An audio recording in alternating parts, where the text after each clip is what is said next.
I hope that you're finding that with this big chunky yarn and these big needles that this sweater is going really quickly. It should be. There are hardly any stitches in it with the size, with the gauge that we have going for this.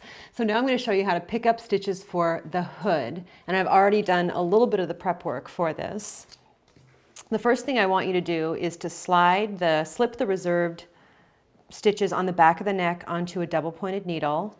And then I want you to count out the 15 bound off stitches here in the front and find the 5 front center stitches. This is all going to make sense here when I show you this.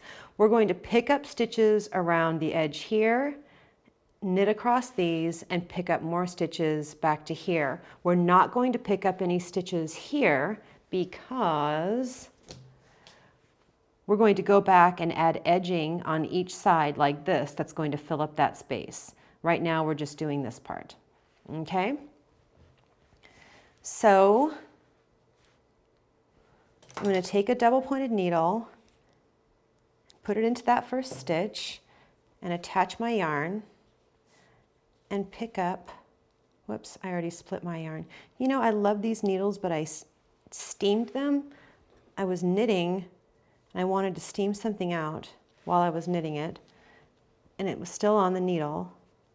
And I kind of made my needles really rough, and now it splits the yarn. Okay, I've picked up 2. These bound off stitches are all shaped like V's. I'm putting my needle into both legs of the V, wrapping it and pulling it through. So I pick up 5. Oops, I think I just messed that up.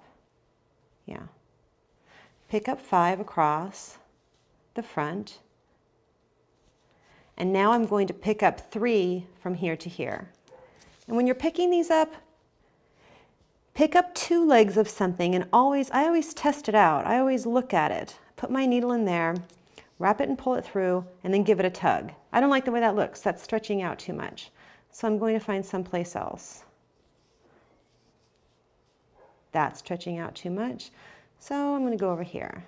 Pick up 2 legs going the other way. That one's good. Right there on the seam of the 3 needle bind off, of course, is going to be good. I'll pick up my 3rd one here.